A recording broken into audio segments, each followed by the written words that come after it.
want to make sure I didn't miss anything. Before I ask my fellow speakers to join us, I wanted to just point out a good friend of trade that's in the room. My friend Carl Brewer, the former mayor of Wichita, Kansas, was talking to him on the phone today, just catching up, and said, "Hey, you want to come to an event tonight? Your calendar couldn't possibly accommodate," and he came. So, Carl, thanks for being here. And the reason I'm calling attention to my friend, not just because he's famous, but is because Carl was instrumental in recent years in helping not only Wichita leadership, but Kansas leadership understand the importance of exports and trade on our economy. And he tirelessly promoted and still does talk trade across the state. And so, Carl, I wanted to thank you. I haven't been able to do that in a long time, so thank you for being here. So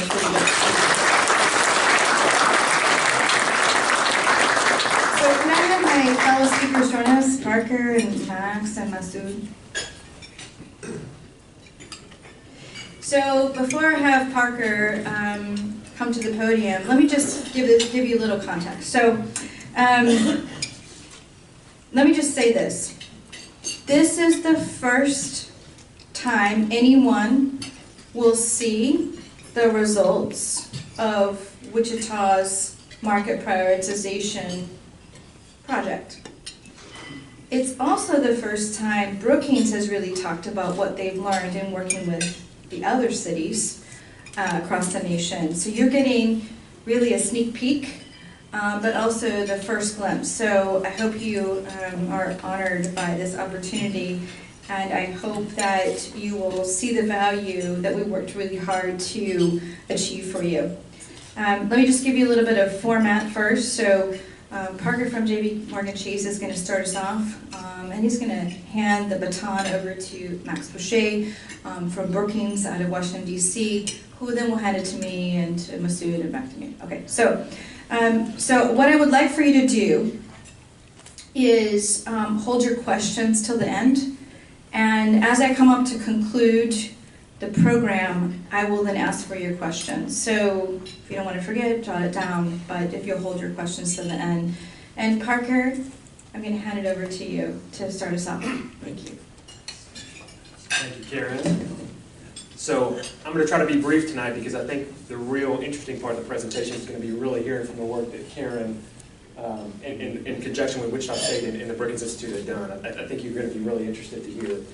But they asked me to come in and just give a little bit of background on why JP Morgan Chase got involved with the Global Cities Initiative. Maybe to talk a little bit about why global cities are even important, and then why should we even care about doing research to figure out how to be more competitive on the global scale. And luckily this is an easy audience to do that with, because I think you guys are already on board. But it's a little bit of background. My name is Parker Dooley, and I'm a commercial banker with JP Morgan Chase, and I cover the South Central Kansas region, and I've had the distinct pleasure of serving on the board here at the World Trade Council for the past 2 years, and as a member longer than that. But I'm glad you guys are able to join us tonight. And so I'd just like to talk briefly about why global cities, and maybe an easy way to do that is to give you just a few key snapshots here about what's happening around the world. And the first thing is the world economic map is shifting. And what do I mean by that? Well, let me give you a few facts here. 80% of the consumption growth over the next decade is expected to take place outside of the United States. Since 1950, the share of global output from trade has tripled. The International Trade Administration estimated last year alone that nearly 6,000 jobs were supported by every $1 billion in exports. And so to drive meaningful growth, both in revenue and in employment, we have to focus on growth outside of the United States. So it has to be global. And at the same time, we're also seeing a demographic shift. We're seeing a shift back toward urbanization. So a few more facts for you here. In the U.S., the largest 100 metros already account for 2/3 of U.S. GDP. That's the 100 largest metros.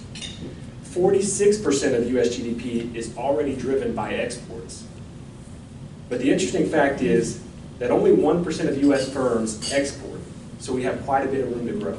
So think about that. The economic growth is largely happening outside of the U.S., and the demographic trend is more urbanization. hence global cities, and that's why it's important. And if we really want to recognize growth that's above a very low GDP trend, it's got to be with global cities.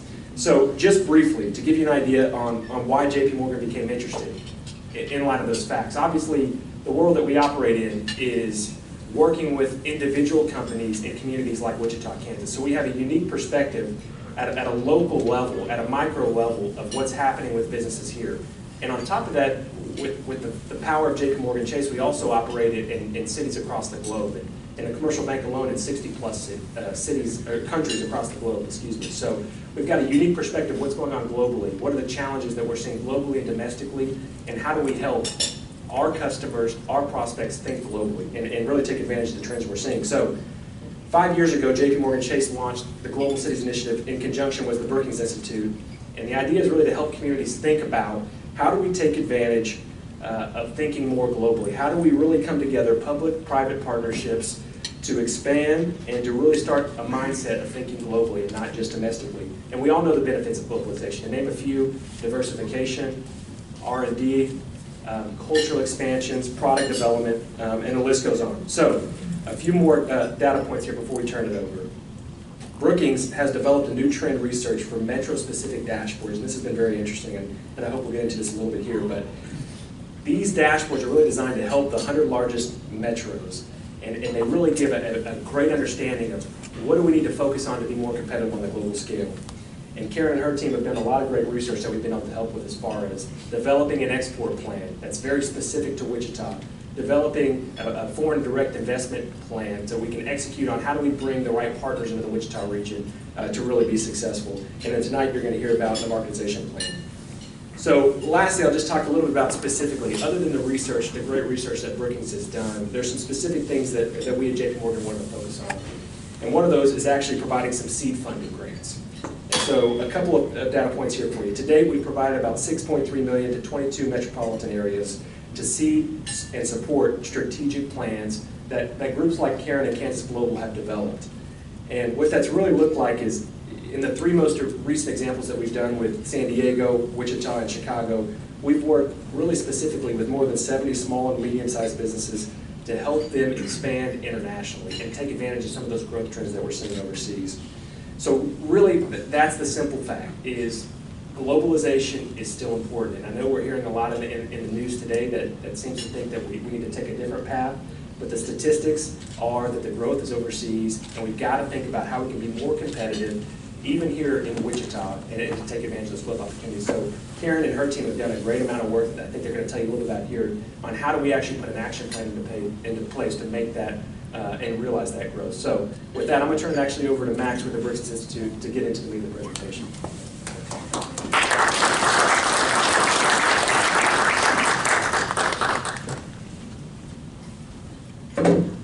Good evening.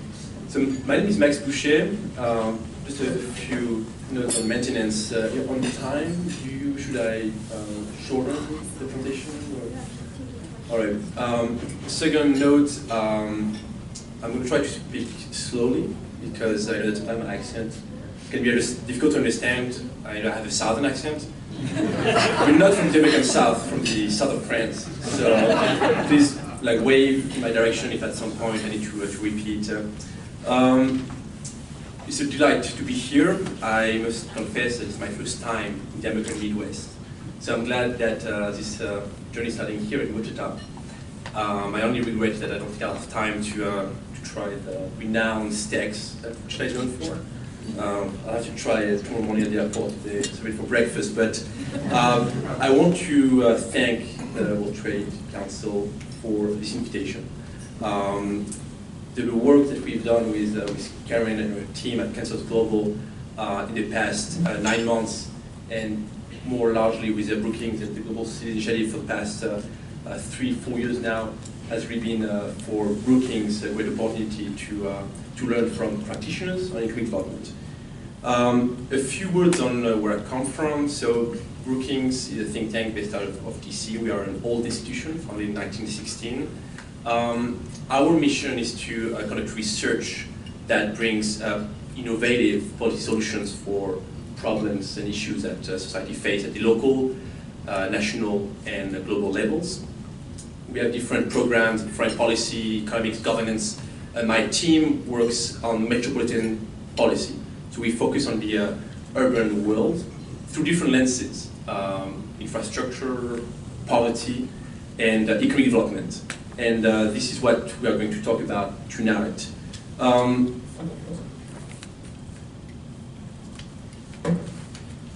In 2014, Wichita was selected through a very competitive process to join this project that was just presented, the Global Cities Initiative.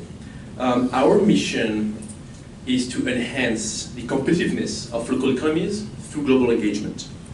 When this project started a few years ago, no metropolitan policy, no metropolitan areas in the US had a comprehensive strategy to engage foreign markets. City leaders, firms, institutions were often hyper-insular, focusing on doing business within the country.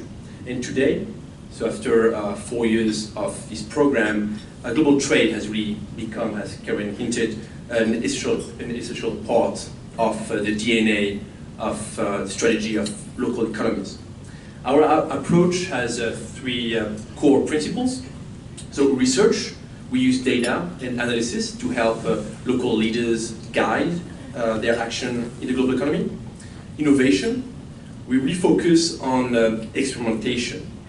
Our projects are often pilot projects, so we work with cities, and as we are understanding the local circumstances, we are aggregating best practices that then we disseminate through exchange. And the Global Cities Initiative, JPMorgan Chase, Brookings really attach a lot of value in peer learning. So we basically bring cities together and to allow them to share their experience.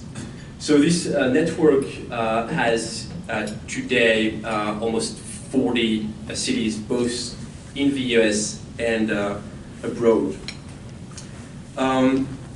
So in the project that we are working on now, market participation, 9 cities were selected, including Wichita, and one in Canada, Toronto. So why does a think tank like Brookings care about the global engagement of cities? Sorry, I'm going to first introduce the 3 points that I'm going to talk about tonight. So first I'm going to tell you why Brookings feel that it's important to conduct research and provide insights so that metropolitan areas can improve their global engagement through trade investment. Then I'm going to talk about specifically this project that Wichita and Brookings has been working on in the past few months, which is on market prioritization. And the third point is going to be to share the lessons that Wichita and the other cities from the network have learned. So first, why does it matter for local economies to go global? The basis is simple math and good business sense. Globalization keeps intensifying, and the world has never been more connected, as is described here by the skyrocketing of the level of cross-border flows.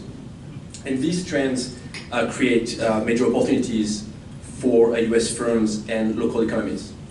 And going global for firms matter. First, it matters on the export side. Exports bring benefit to firms, and companies that export increase their revenue more than firms that do not export. Firms that export create more jobs than firms that do not export. And firms that export have also higher revenue prospects than firms that do not export. And this goes both on the manufacturing side as well as on the service exports side. Firms that export showed much more resilience during the financial crisis, as you can see here. And on the service sides, firms that export services have also higher sales, create more jobs, and their employees have higher revenues. So this benefit for going global matters on the export side. It also matters on the investment side. And foreign direct investment brings tremendous benefits for local economies. So 1 in 5 US manufacturing jobs in the US rely on foreign investment. Just a few points, 90% of corporate research and development comes from foreign-owned entities in the US. It matters also tremendously for the US productivity.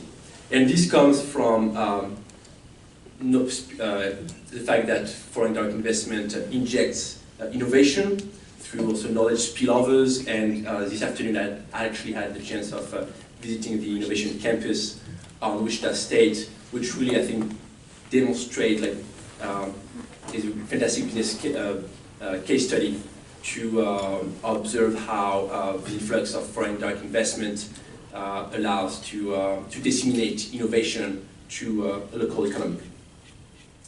So in the past 4 years, Brookings has been working with this network of cities to help them go global and develop these FDI and export strategies that Wichita released in 2015 and 2017.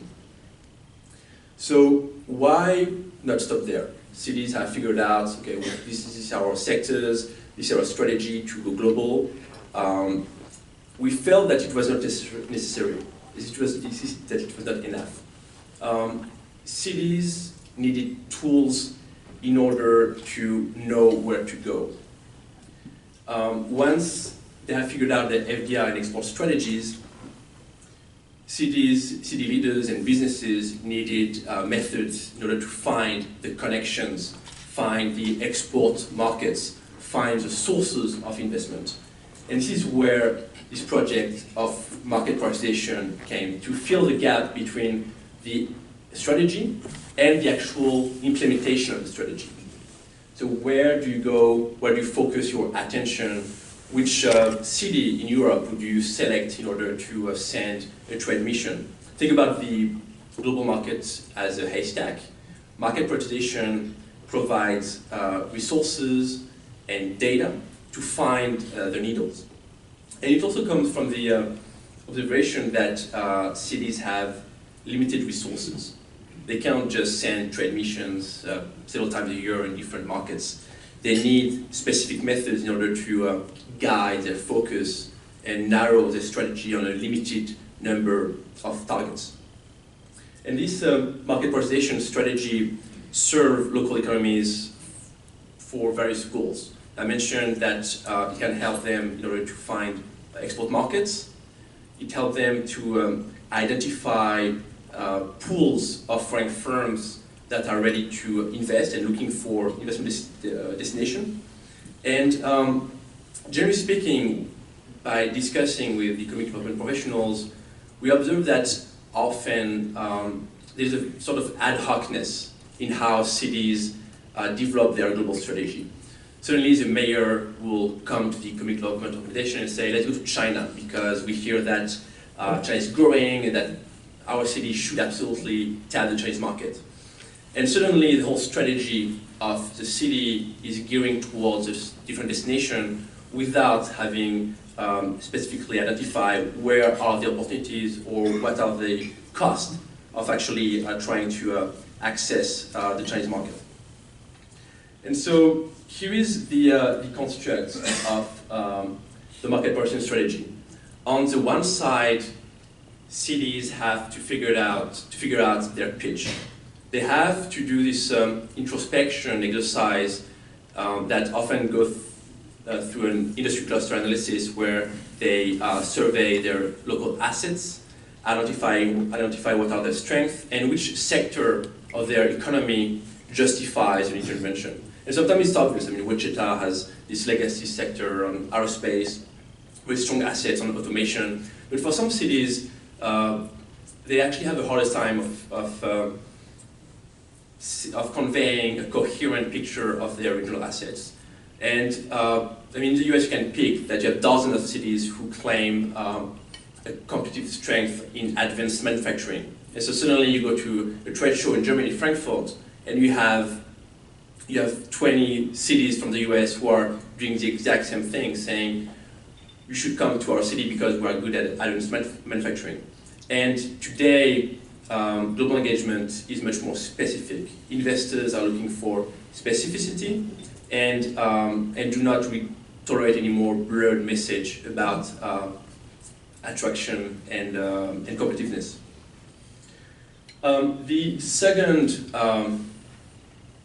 pillar of this market pricing process was to work with cities in mapping their current relations. Cities have ties with other cities in the world. You have sister cities relations, you have university partnerships, and these are relations that can be leveraged in order to develop business opportunities. And so we're trying to help cities identifying their prioritized markets that are really at the convergence of, on the one hand, sector opportunity, and on the other hand, relationships.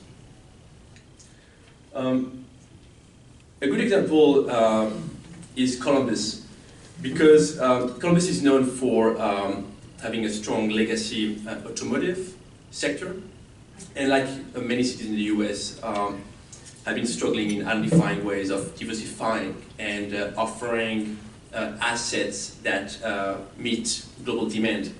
And Columbus, which was part also of this project next to Wichita, looked for ways in order to retool their automotive legacy into a more emerging cross-cutting specializations that is focused on smart mobility. So think about driverless cars or connected lamp poles. And this was rebuilt on the capacity for the Columbus leadership to do a thorough survey of their existing assets and seeing how these can be retooled into an emerging specialization. And a big challenge for this process was to help cities with data. And this process, including for Wichita, has been very interesting for us because Brookings from DC really sometimes has a tendency to provide good practices without taking into account how actually at the local level leaders can apply these methods. And so we are really very grateful for the Wichita team and Dr. Chen teams at Wichita State for always providing us with frank feedback. In terms of lessons that we learned, the first one is that city leadership is not an omniscient planner. It's not a top-to-bottom strategy. It really has to come from business insights that come to complement data analysis that can be done by the economic development organizations. And businesses also provide a major support to the strategy, not just in terms of information, expressing their interest in foreign markets that then cities can use to guide their decision, but also helping to implement the strategy. Wichita has fantastic ambassadors that can promote Wichita's attractiveness in foreign countries. And we think I'm French, so I saw Airbus, Dassault that were located here. And cities have to understand that their most powerful ambassadors are their firms, because firms react much more to the voice of their peers. And there's also a sort of cultural change that within GCI we're really trying to push forward, is that city leaders have to really recruit the support of their firms for the process to work. And so the first step was to help cities map their economic ties. And so this again came from a lot of firm knowledge. The second major method that helped cities prioritize markets came from looking at accessibility and cost. Because connecting with a city in China for local firms or for a city is not the same as connecting with a city on the other side of the Mexican border. So beside this sectoral opportunity, okay, Wichita should go to these cities that share commonality in aerospace. Besides these considerations, we were also working on helping cities identify how they should factor in cost and accessibility. So you have different methods to do this. Obviously, macroeconomic factors, growth rates, volatility in currency exchange rate, impact a lot the ease to do business for firms. Also, the existence of trade agreements or the general business environment of a foreign city matters a lot for companies that are looking to connect with these markets. Language and cultural barriers also came up as a major obstacle sometimes to do business. And I know that firms working on aerospace sometimes felt that the French market was difficult to access just because of the language barrier, and they did not have the bandwidth to connect with friends, and instead we looked to markets closer from home. Finally, political priorities. If a city is looking to enhance its relation with a foreign market, to develop, for instance, a partnership with that city to enhance business ties, if the local leadership is not politically supporting this initiative, it will not work. So political priorities came really, the political appetite of the local leadership for this market came as a strong factor also. And finally, the role of distance, and we often hear that distance is dead, but obviously for economic relations, especially exports, the role of distance matters a lot. Firms are looking to shorten their supply chain, and so looking to prioritize a market that is really has very strong, is really far from your local market can actually create an issue for local firms. Distance still matters for investment and innovation transfer, and also it's another thing that was very interesting, I think, today at Wichita State was that the innovation campus provides a fantastic example of how proximity matters to transfer technology. And the fact that innovation campus put side by side firms from different sectors, put side by side students from professionals, really allows this knowledge exchange to happen, which increases the overall productivity and competitiveness of the location. So really the main message of the Global Cities Initiative, both on the export and FDI strategy, and more recently on this market prioritization process, that we want to convey is that local leaders and economic development really requires a strong involvement of firms. And this was summarized, I think, well by one of our members of the network who works in Ohio, that summed it up by saying, try to convince companies by telling them that you are never going to outperform your local economy. Your sort of destiny is intertwined with a place where you are developing, and you will grow only if you support and sustain the growth of your local economy. So now you will be able to hear how Wichita applied these methods and lessons that I've presented. I think to bear in mind is that it was a lesson for us too, is that every city has a different situation. Every sector has a specific type of goal. And so we're working with these 9 cities, and at the end of the process we identify a path that can be applied by firms, but not all cities used and applied the process similarly. And Wichita, I think, did really a fantastic job in looking how to adapt the methods that have been identified from the experience of other cities. And so I'm really excited to now hear Karen present how Wichita did. Thank you very much.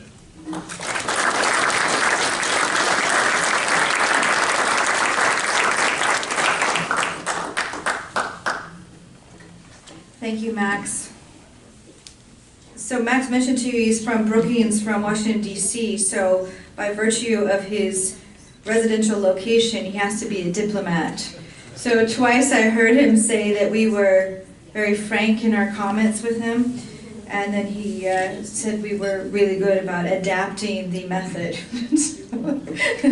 So what, in all seriousness, what he means by that is part of being in Global Cities Initiative, there's a commitment that we make. Yes, Wichita has received a great deal of benefit from our participation, but we also must give. So there's an exchange that's taking place literally between the cohort members and between Wichita and Kansas Global and Brookings. And through that exchange and that transparency, we actually get to learn more. And so it's been really one of the highlights of my entire career, international trade development, to be able to work with you, Max, and the team at Brookings, but also Parker with you and the team at JPMorgan Chase. And I won't get emotional, but because it won't have the same impact on you. But I know how far we've come. I know how far we've come in terms of trade development and export promotion since we were selected by Brookings and JPMorgan Chase to be a part of the Global Cities Initiative. And I see some people in the room who were part of the 2014 journey to develop an export plan, which involved over 100 people. So it's my privilege today to present to you our findings for the Wichita region. And pay attention because I'm only going to say this once. When I say Wichita region, I mean the 10-county region surrounding South Central Kansas. So take Sedgwick County where we are now, 9 counties surrounding it. That's what the geographic region we're talking about. So Masood or I might say Wichita. We mean, for the purposes of this project, absolutely the 10-county region, okay? So we worked really hard to get the 10-county region in there, not just Wichita. So I want that to be clear with you. So it's really my privilege to start out this presentation. I'm going to cover the market prioritization in terms of what industries we prioritized. And then Masood's going to come in and tell you then what the matching international markets are, and then I'll try and wrap it all up. So Dr. Masood Chan was our partner in this project, and he's, if you don't know him, he's a professor of international business at Wichita State. So every project should begin with a goal. Ours was to produce value for our region, and to us this meant answering one question: how do we increase economic wealth in our region? So we worked to produce actionable intelligence for companies, because we understand clearly that wealth is generated by the companies in our community. For this project, we single-mindedly focused on increasing exports. Therefore, our first task was to understand which industries hold the most global potential. To capture potential, we must be globally competitive. And I know there are international business students in the room from both Wichita State and Friends University. I know that they talk about competitive positioning, so pay attention because we're going to show you how that's applied today. So to capture potential, we must be globally competitive. And therefore, to understand if we're competitive or not, we have to understand the challenges and the resource gaps for each of these sectors. Masood and I are not going to cover those challenges and resource gaps today because we don't want you to have to stay here till midnight. But Holly Schletzbaum is in the room, and at the end of this presentation you'll see her contact information. All of this information you can get the details on from Holly. Finally, the greater economic impact on our region was considered. So we chose 3 sectors: aerospace, production technology and heavy machinery, and one aspirational cluster: education and knowledge creation. How those sectors were chosen was a valuable exercise and taught us a great deal about the global competitive position. Are you paying attention? You're hearing this more than once. Global competitive position of our industries. For example, it shed light on workforce, investment, and innovation needs. To select the industry clusters with the greatest global potential, we began with a series of questions. What industries drive the region's economy? That's the 10-county region, the 9 counties surrounding Sedgwick. Then, the next question, are these industries nationally distinct? I don't want to insult my friend from Oklahoma, but you notice that I didn't say, do we compete against Oklahoma? I said, answer the question, are these industries nationally distinct? And finally, are they globally competitive? I think that's the 3rd time you've heard that. For most of the tradable clusters shown here, industries in the Wichita region were not nationally distinct. However, for a handful of sectors, production technology, plastics, and e-commerce, for example, the beginnings of national distinction were evident. Only for aerospace could we make a definitive case that they were nationally distinct. For production technology, we saw the potential in its national rankings and linkages with other parts of our economy. As to knowledge creation, it is imperative, absolutely imperative, to support the growth of all other sectors. So why aerospace? Why did it make our top 3? It is the only true cluster in the region, and it is the economic driver, representing about 20% of the state's GDP. It also constitutes nearly 60% of the region's total exports. And by the way, that's year after year. That number doesn't change. It hasn't changed since we built the export plan based on 2012 numbers, so it hovers around there. There is no getting around it. This sector is one of our most important economic engines. And let me just add this to my prepared remarks. When we told Brookings, and by the way, Max was the homework driver, homework giver, the leader of that. And when we said we're going to choose aerospace and like 2 others, and Max said, really? I just said it nicer than this. Maybe he's a diplomat from DC, but is it really always aerospace with you guys? We had to convince Brookings that this was the right decision. So this is an important part of the dynamics and being part of the Global Cities Initiative is that not only do we learn from each other, but we hold each other accountable. So we have to build our defense in a way that makes sense, that can pass the muster of Max and the Brookings team, as well as withstand the possible criticism of the folks in the other cities in our cohort. So there's no getting around it. This is one of our most important economic engines. So let me be clear. For the aerospace sector, our focus is not on the original equipment manufacturers. No offense to any Textron Aviation or their jet employers in the room, but this research is not done for you, although I'm sure you could benefit. This is for the small businesses within the aerospace supply chain. There are 350 Tier 1, 2, and 3 aerospace suppliers within a 100-mile radius. And they support more than 35,000 jobs. And our aerospace cluster competes globally. Production technology and heavy machinery, which includes agricultural equipment and construction machinery, was selected for its greater potential to add value, its complement to the aerospace industry, and its alignment with the larger agriculture sector, another important economic driver for the region. The production technology sector also links to the plastics and metalworking industries and is related to the auto parts industry, which our region has yet to explore fully. Combined, the sectors are nationally distinct, ranking above the 90th percentile in specialization and employing more than 9,700 people in the 10-county region. Knowledge creation and education. Meeting the workforce and innovation needs of industry is the challenge of our time, and one that will define our ability to compete or be defeated. Our performance in this sector directly impacts all other sectors. We can think of this cluster as 2 major activities: education and research and development.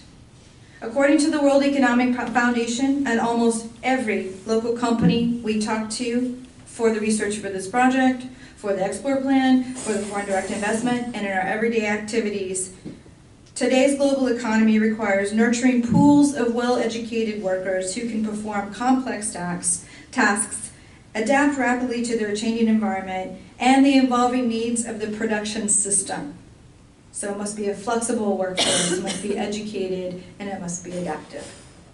WSU and the Wichita Area Technical College have emerged, given our community the opportunity to meet this need, and our universities already enroll international students, which is considered a services export, many from emerging markets, including many in Asia. For knowledge creation, which involves patent filings and commercialization, our partner Wichita State University is aggressively pursuing both areas, which is as exemplified in the Innovation Campus. For the knowledge creation and education cluster, the Wichita region is only a small blip on the national radar. But both have seen improvements over the last 15 years from increased patent filings, however, only concentrated in aerospace, to modest employment growth, giving us a solid foundation on which to grow. And now I'll turn it over to Masood to share how we selected the global markets that held the most opportunity for aerospace and production technology. Masood?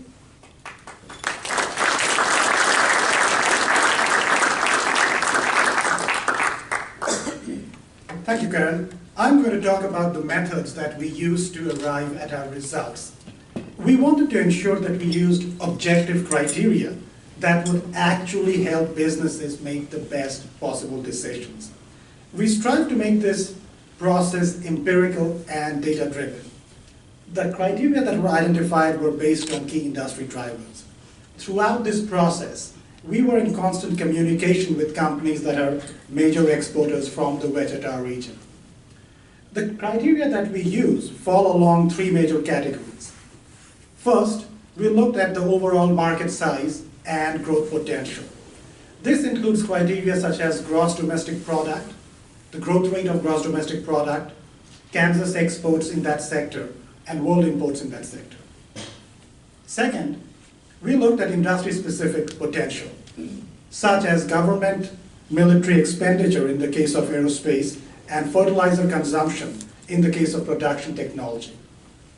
Third, we looked at accessibility factors such as the ease of doing business, as reported by the World Bank, and the availability of free trade agreements and bilateral investment treaties. The factors were weighted to produce markets with the best export potential for our companies.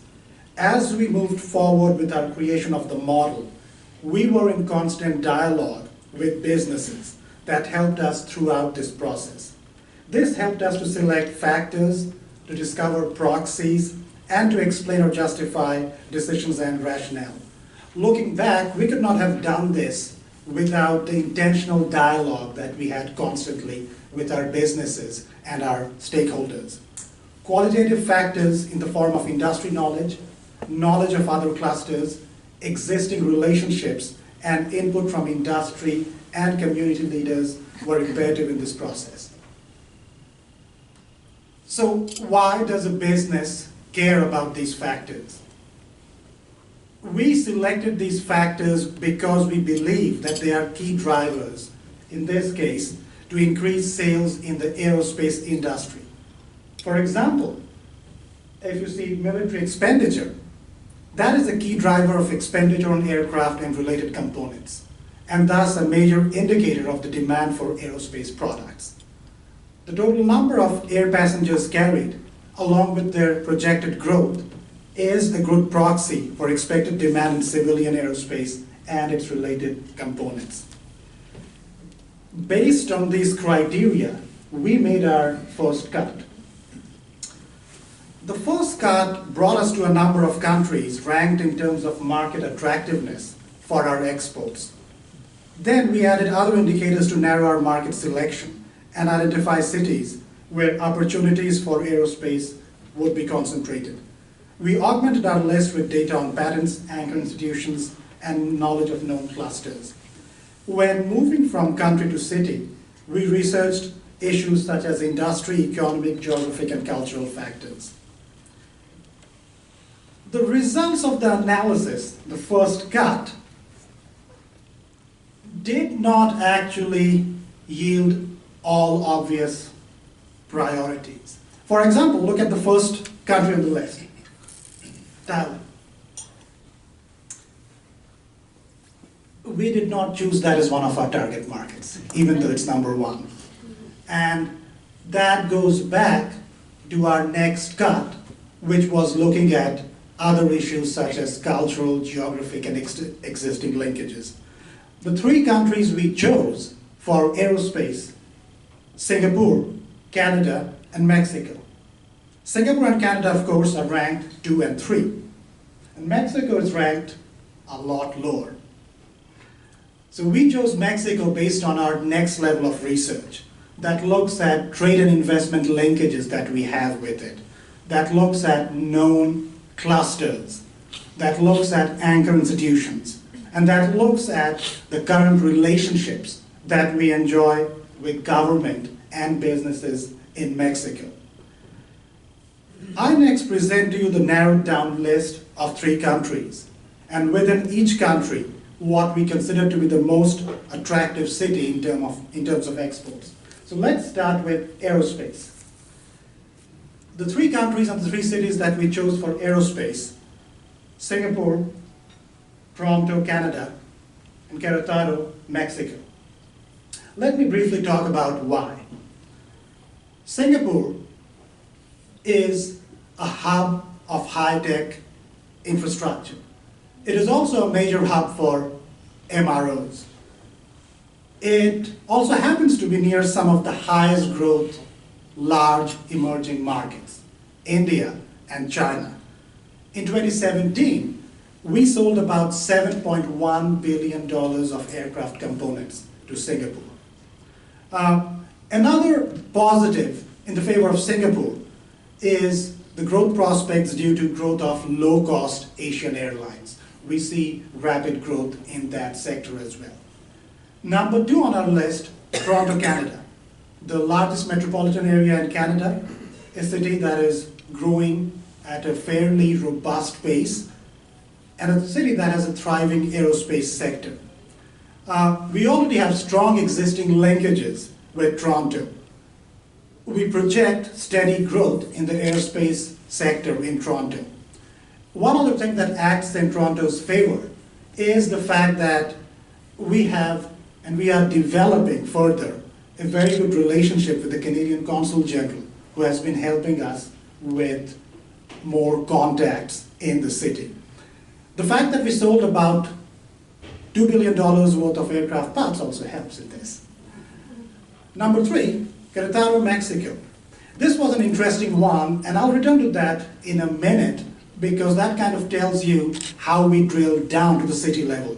But very quickly, this is not an aerospace hub at the same level as Singapore or Toronto. But what it is it's a growing hub. We see more aerospace businesses moving there, and we also have really strong ties with businesses and governments.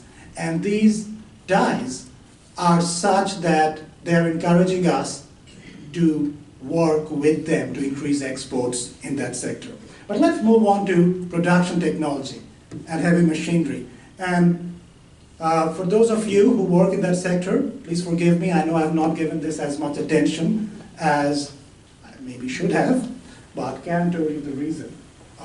65% of our exports in the aerospace sector, so forgive me, but I'll get to production technology now.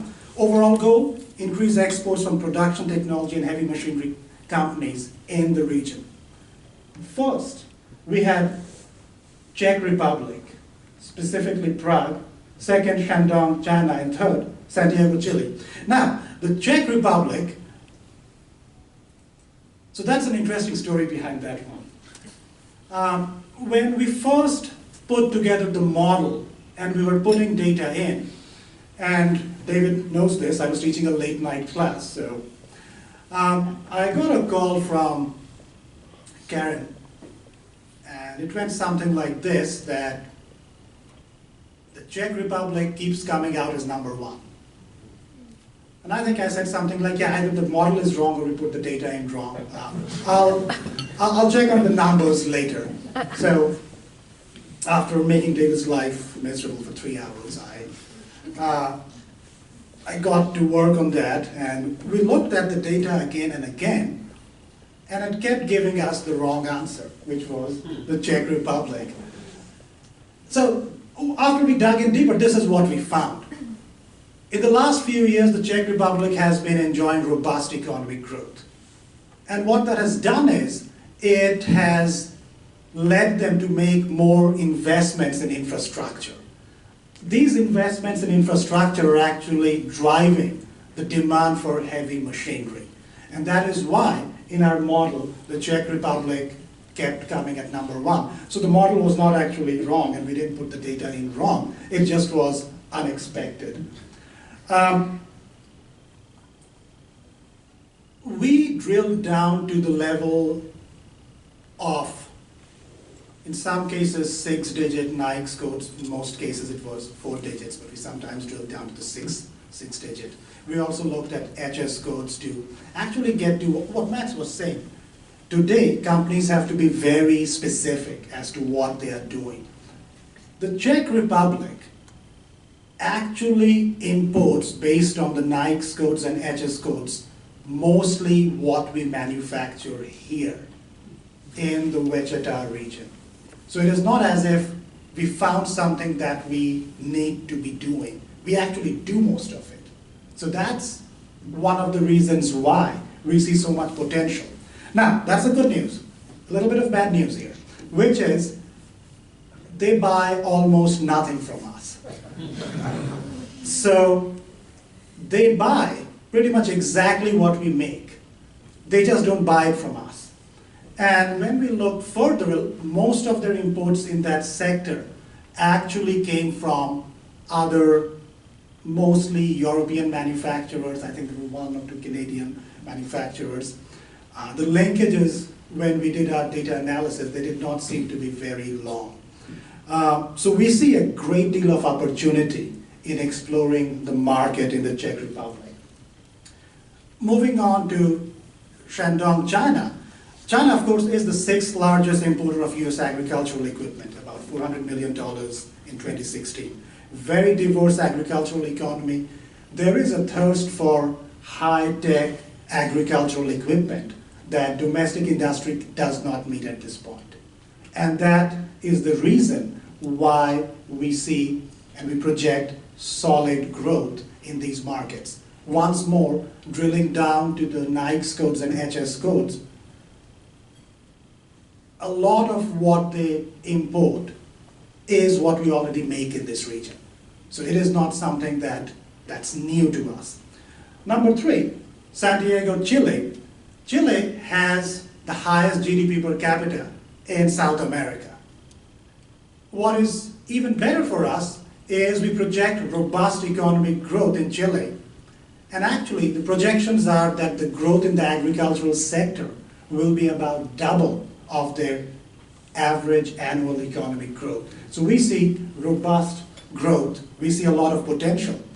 In 2016, about $500 million worth of imports by Chile, about 80 million of that from the United States.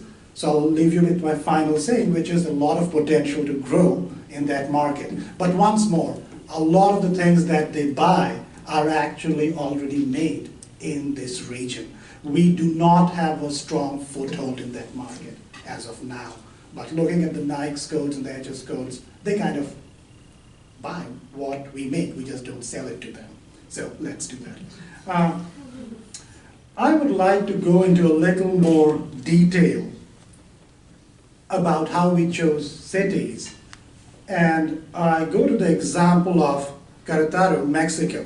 So Querétaro, as you remember, Mexico was number 17 on the list. So how did we get here? So Querétaro was chosen as a target market within Mexico due to its continuing emergence and growth as a top aerospace hub in the country. Our industry people in the room know this better than I do, that you usually want to be where your competition is. And in or around Querétaro, we have Airbus helicopters, we have Bombardier, and we have Safran. Other things in their favor, its close proximity to us, as well as benefits of being a NAFTA member country and established supply chains that we have in the region. So this is the overall model that we followed, and Karen told me that a lot of people don't like looking at complicated models, right? So if you don't like it, don't look at it. But let me tell you this.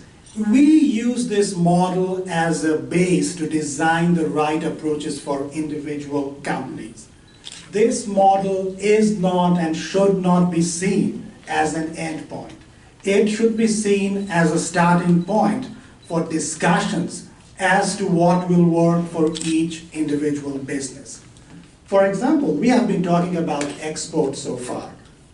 If a business wants to enter using foreign direct investment, these weights can be changed in a way to give it a more FDI-oriented focus. The way that the model is designed makes it easy to customize for individual companies and changing market conditions. We expect the development of exports and export markets for the Wichita region to be a continuous process in which we are engaged in constant communication with businesses and other stakeholders as we refine and develop this process further. This is a continuous process. This is just the first step. So please, please, please come and talk to us. Please tell us what we can do better and how we can do better. Think of us as a community resource. And if you don't like the model, don't look at it. I'll hand you back again.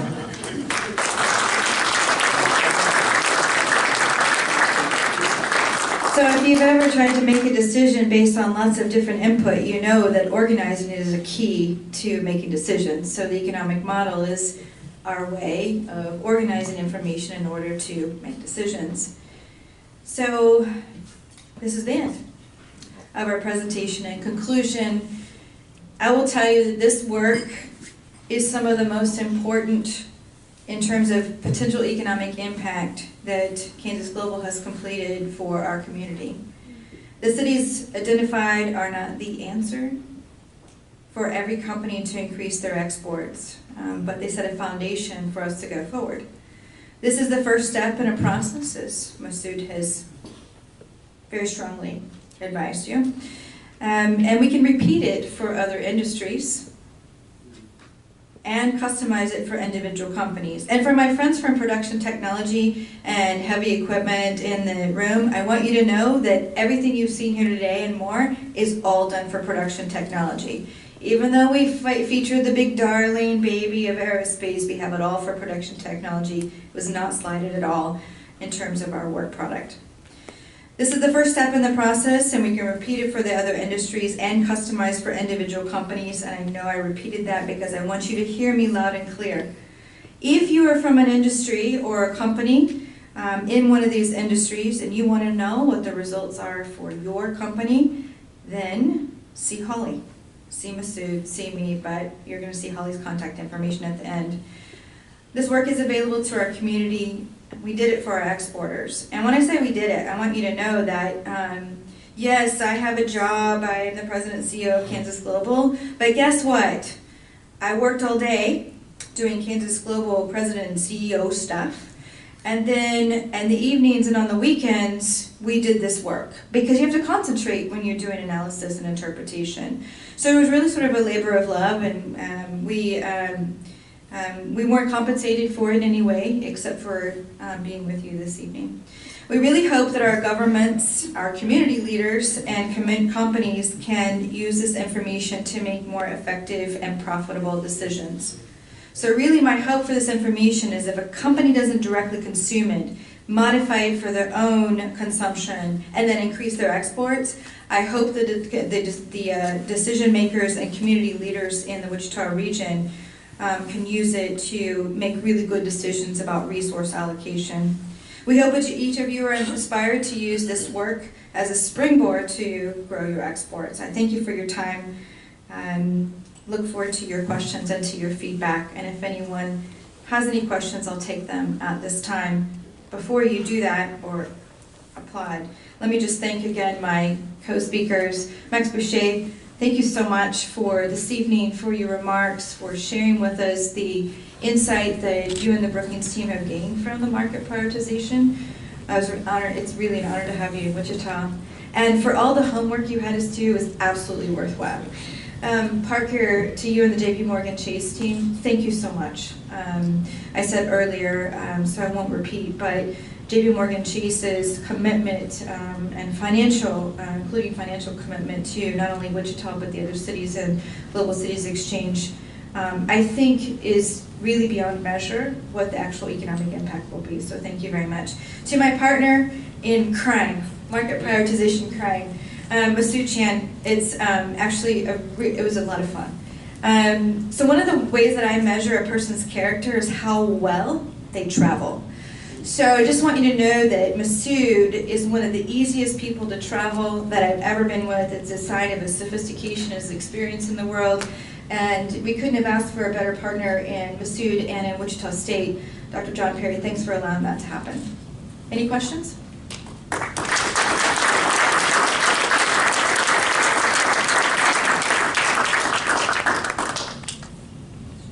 Yes, Darren. This is my handsome husband, Mark Palucci, if you don't know him. Yeah, hi everybody. For years, I've always thought of the three biggest industries in the state of Kansas as being aerospace, oil and gas, and ag. Can you explain why agriculture doesn't show up as a cluster? Is it just because of the 9 counties it's not that big of a deal, or? Yes, that's one of the reasons. The other is that most of the value in agriculture that makes it one of those top industries is commodity driven. And any of you in the room who understand how commodities works, it's a volume-based business, which means you have really narrow margins, which means you don't have a lot of room to play and dictate about where you prioritize markets, or if you work with, Brookings or Kansas Global or whatever. So the reason that agriculture is not included as a top sector for us is because that driver is commodity based. So it's like wheat and soy and Milo. However, because we understand that it is one of the drivers, this is why we chose production technology and heavy machinery. So that includes the agricultural equipment, all the parts thereof. So interestingly enough, in the production technology cluster, we actually used more than 130 NAICS codes, which we then crosswalked to about 40 HTS codes. So it captures a lot of products, is my point in telling you that. I mean, it's a big scoop of companies that are related to ag, but also related to aerospace and other industries as well. Any other questions? None? Thank you very much for your attention.